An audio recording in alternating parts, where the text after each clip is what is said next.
Ibu, saudara-saudari yang terkasih di dalam Kristus. Dalam kehidupan kita setiap hari, kita sering mendengar kata peluang atau kesempatan. Kata ini sering digunakan, misalkan peluang usaha, atau juga peluang kerja, atau mungkin juga dalam konteks anak muda peluang jodoh gitu ya. Dan ketika tentunya kita mendapatkan peluang dan kita memanfaatkan peluang itu dengan baik, maka tentunya apa yang menjadi harapan kita terpenuhi. Tetapi ketika kita tidak memanfaatkan peluang itu dengan baik, maka tentunya kita juga tidak mendapatkan apa yang kita harapkan. Itu dalam konteks kita setiap hari. Dan hari ini para saudara, Yesus menegaskan tema yang sama. Berkaitan dengan peluang atau kesempatan yang Dia berikan kepada kita. Maka jika kita memanfaatkan itu dengan baik, maka kita memperoleh hidup yang kekal. Sebetulnya berkaitan dengan hal ini ada lagu yang di akhir tahun lalu, mungkin awal tahun ini, ya sering kita nyanyikan, gitu ya. Hidup ini adalah kesempatan, gitu kan? Lagu itu juga sebetulnya melukiskan bagaimana kita diberi peluang atau kita diberi kesempatan untuk memanfaatkan waktu rahmat. Tuhan memberikan waktu rahmat bagi kita. Dan kita diminta untuk memanfaatkan waktu rahmat itu. Peluang rahmat itu. Kesempatan berrahmat itu. Agar kita memperoleh hidup yang kekal. Nah, hal ini kita temukan dalam Injil yang sudah kita dengarkan. Dan juga diperteguh dengan bacaan pertama dan kedua. Dalam bagian pertama ayat 19 sampai 21 dari Injil hari ini, Yesus menyampaikan suatu hal penting kepada para muridnya dengan memperlihatkan dua orang tokoh. Dan dua tokoh ini bukan dua tokoh yang asing bagi kita. Kisah ini sudah sering kita dengar dan mudah kita ingat. Tokoh pertama adalah seorang kaya. Siapa nama orang kaya itu? Dalam Injil tidak dikatakan. Mungkin kita bertanya, kenapa orang miskinnya diberi nama? Sementara orang kayanya tidak diberi nama. Kira-kira menurut para saudara, apa memang orang kaya itu tidak punya nama? Pasti ada ya, itu ya pasti ada. Tapi kenapa tidak diberi nama? Ada penafsir yang mengatakan begini. Mungkin karena orang semacam itu banyak, gitu ya. Makanya tidak diberi nama, gitu ya. Karena saking banyaknya, gitu ya. Nah, dan tadi dikisahkan bahwa ada seorang kaya yang setiap hari. Saya kira di sini tidak ada ya. Di sini dikatakan ada seorang kaya yang setiap hari bersukaria. Nah, di sini ibu-ibu bayangkan kalau setiap hari bersukaria di rumahnya. Kira-kira sibuk di dapurnya seperti apa, gitu ya? Di sini banyak ibu-ibu ya. Saya kira di sini tidak ada yang seperti itu. Tapi dalam Injil tadi dikisahkan ada seorang kaya yang setiap hari, apalagi pada zaman itu para saudara. Kalau sekarang mungkin bisa dengan itu ya GoFood ya. Itu setelah itu kita bisa berpesta, gitu ya. Zaman itu belum ada GoFood, gitu ya. Jadi bisa dibayangkan, ada seorang kaya yang setiap hari bersukaria dalam kemewahan. Dia berpakaian jubah ungu, kain lenan halus, dan setiap hari dikatakan mengadakan perjamuan dengan teman-temannya. Setiap hari. Nah, itu berarti berbahagialah kita yang ada di sini. Karena saya yakin di sini tidak ada yang setiap hari seperti kisah Injil hari ini. Nah, itu tokoh pertama yang ditampilkan.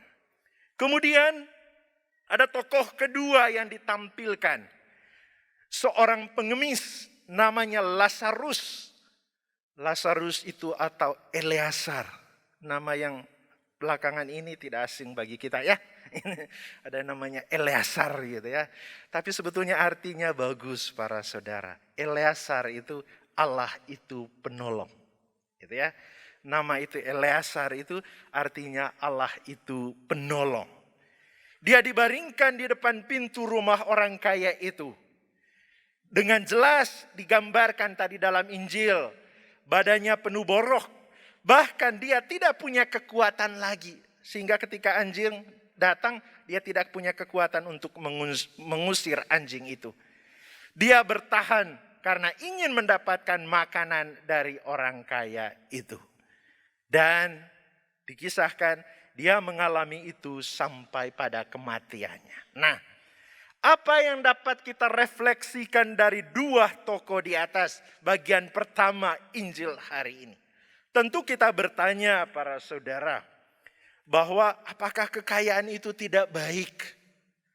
Saya kira menurut para saudara apa kekayaan itu tidak baik? Baik atau tidak baik? Baik. Kita sepakat ya bahwa sebetulnya kekayaan itu pada intinya sebetulnya baik. Dan kita membutuhkan. Buktinya saja para saudara. Kalau saudara tidak punya uang dan tidak punya kendaraan, tidak mungkin berada di tempat ini pada saat ini. Gitu ya. Itu berarti kekayaan itu kita butuhkan untuk kehidupan kita sehari-hari. Apakah menjadi kaya itu tidak baik? Sebetulnya tidak. Menjadi kaya tetap baik.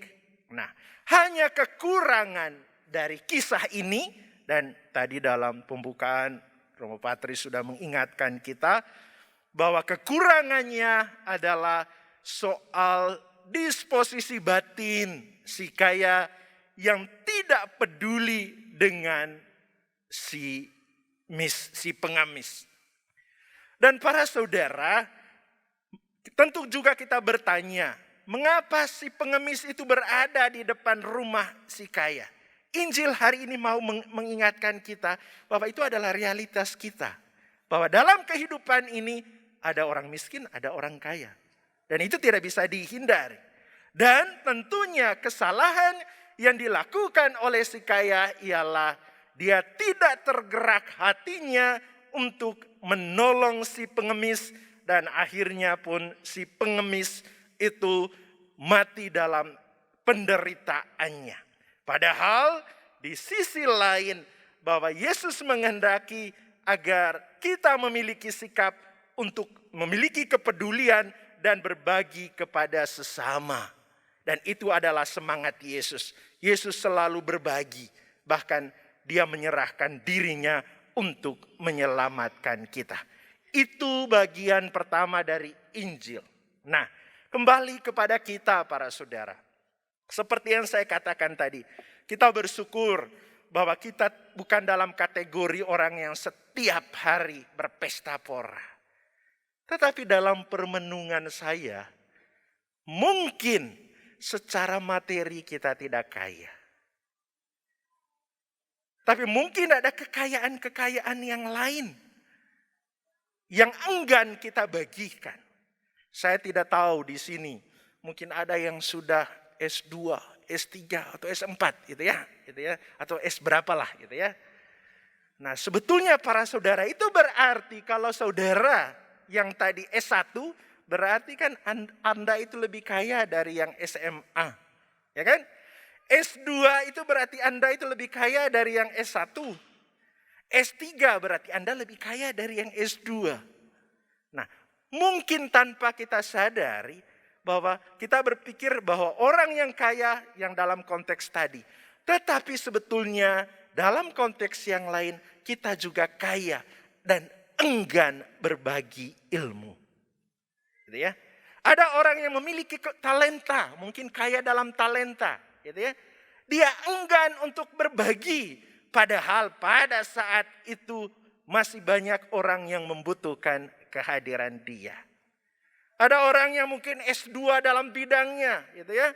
Dia menjumpai dalam sebuah organisasi, dalam sebuah komunitas, atau dalam sebuah kelompok yang sebetulnya dia mampu untuk membantunya, tetapi dia tidak melakukan. Saudara, menurut permenungan saya, kita adalah dalam kategori orang yang kaya itu. Mungkin juga dalam hal bidang-bidang lain, ya. Kita kaya, tetapi kita tidak mau berbagi. Kalau itu yang terjadi para saudara, bahaya. Gitu ya. Mari kita lihat bagian kedua. Gitu ya. Kalau kita ini semua ini kaya, gitu ya. Udahlah, materi mungkin tidak, tapi mungkin dalam ada ilmu atau talenta atau apa saja. Gitu ya. Atau mungkin juga untuk dalam konteks ibu-ibu. Gitu ya. Ada orang yang tasnya punya 1. Ibu-ibu itu punya 15 gitu kan. Nah itu kaya loh Bu gitu ya. Hati-hati. Nanti diminta pertanggungjawaban gitu ya. Dengan berbagai macam merek gitu ya. Kalau tidak pakai merek tertentu rasanya tidak percaya diri. Katanya kurang cantik gitu ya.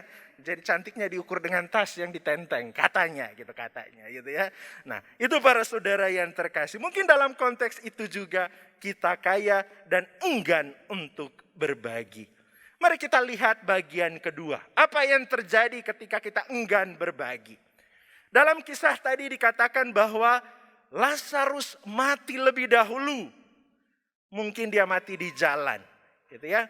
Dan menarik dia di bawah oleh malaikat ke pangkuan Abraham. Dia mendapatkan kehormatan dalam perjamuan bersama Bapak Abraham. Dan tadi dalam kisah dikatakan, mengapa itu terjadi? Karena dia sudah banyak menderita. Ini hiburan bagi kita yang sudah banyak menderita, saudara ya. Gitu ya. Kalau di dunia ini kita menderita terus, ingat Eleazar, gitu ya. Ingat Lazarus, gitu ya. Kita akan berbahagia bersama Bapak Abraham kelak. Nah, kemudian kita juga tadi sudah mendengar bagaimana orang yang meninggal.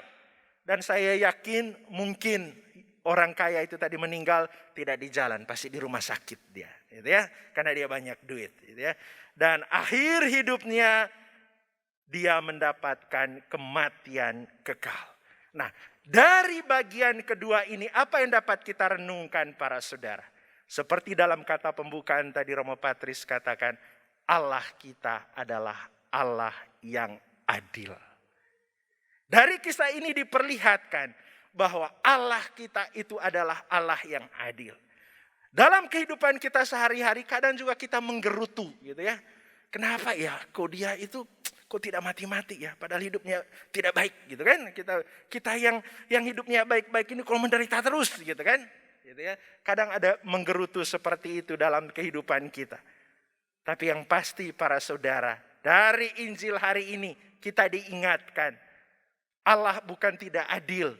Tetapi Allah mungkin memberi kesempatan kepada orang yang tidak baik itu tadi untuk bertobat. Tetapi kalau dia tidak bertobat, kelak akan ketika kita menghadap Allah dan kita akan mendapatkan pengadilan yang seadil-adilnya. Allah akan mengganjari orang yang hidupnya berkenan di hadapannya dengan hidup berbahagia dalam kerajaannya di surga. Sementara tadi orang yang sudah diberi kesempatan untuk bertobat tetapi tidak bertobat, maka akan mendapatkan kematian kekal. Nah, itu bagian kedua dari Injil hari ini. Bahwa Allah kita adalah Allah yang adil. Dan bagian terakhir para saudara.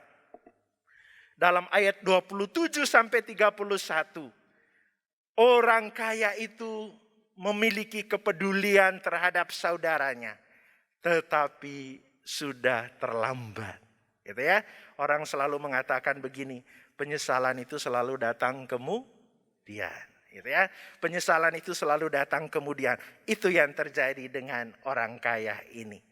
Dia menyesal ketika dia sudah berada dalam kematian kekal. Bahkan tadi dikisahkan bahwa jurang antara Abraham dan mereka itu tidak bisa diseberangi. Itu berarti pada saudara realitas kematian kekal itu ada, realitas neraka itu ada. Gitu ya. Dan pada saat itulah baru dia ada penyesalan dan sudah terlambat. Hanya memang yang mau ditegaskan oleh Yesus pada bagian akhir Injil hari ini, bahwa iman itu timbul dari pendengaran. Yesus mengatakan bahwa sudah ada para nabi, gitu ya, yang sudah mewartakan tentang kehidupan kekal itu. Maka kita diminta untuk mengimani apa yang Tuhan sabdakan. Dan konteks kita para saudara, bahwa Tuhan sebetulnya menyadarkan kita melalui firman-Nya, menyadarkan kita dalam setiap perayaan Ekaristi yang kita rayakan. Hanya terkadang kita juga merasa jenuh. Khotbah lagi, gitu kan? Gitu ya. Apalagi khotbahnya ulang-ulang, jadi kita akan protes, gitu ya. Ini ngomong yang sama, tetapi para saudara, hari ini Yesus mengingatkan kita bahwa iman itu timbul dari pendengaran. Hal itu diulang-ulang tentunya karena hal itu penting untuk kehidupan kekal. Maka harus diulang-ulang. Tidak diulang-ulang saja lupa, gitu ya. Apalagi itu ya, kalau tidak diulang-ulang saja sudah lupa, gitu ya. Maka perlu diulang-ulang karena ini berkaitan dengan kehidupan kekal. Para saudara yang terkasih, Injil hari ini sungguh mungkin menyesakkan hati kita, ya. Kok keras sekali, gitu ya, yang dikatakan oleh Yesus kepada kita pada hari ini. Tetapi jangan berkecil hati para saudara. Yang pasti bahwa kita semua di sini adalah orang-orang berdosa tanpa terkecuali, ya. Para saudara, kami para imam mungkin juga jatuh dalam dosa yang sama, gitu ya. Enggan untuk berbagi kekayaan. Kekayaan pengetahuan, kekayaan talenta, kekayaan harta, dan lain sebagainya. Tetapi yang pasti hari ini, dalam perayaan Ekaristi ini, Tuhan masih memberikan kesempatan kepada kita untuk bertobat. Maka marilah kita dalam kesempatan ini, mari kita datang dengan penuh kerendahan hati. Kita mohon ampun dan kita mau memohon rahmat dari Tuhan agar kita berani melangkah untuk memulai hidup yang baru. Dan juga dalam konteks kita hari ini, di akhir perayaan Ekaristi ini nanti, kita juga akan adorasi bersama. Kita mohon rahmat kesembuhan. Para saudara, kita memang tentunya merindukan kesembuhan fisik, tetapi jangan lupa juga kesembuhan batin kita. Kesembuhan dari dosa kita yang sudah ditegur oleh Tuhan pada hari ini. Ataupun kalaupun kita merasa bahwa kok ini tidak cocok untuk saya, mari kita doakan dunia ini. Mungkin dunia ini yang masih jatuh dalam dosa yang diwartakan oleh Tuhan dalam Injil, maka mari dalam perayaan Ekaristi ini atau dalam adorasi nanti secara khusus kita persembahkan diri kita persembahkan dunia ini supaya kita semua diberi rahmat pertobatan untuk memanfaatkan waktu berahmat yang Tuhan berikan. Karena keadilan sungguh nyata dalam hidup kita. Dan yakinlah kalau kita bertobat dan berjuang menanggapi rahmat itu, maka Tuhan akan memberikan hidup yang kekal kepada kita semua. Tuhan memberkati kita.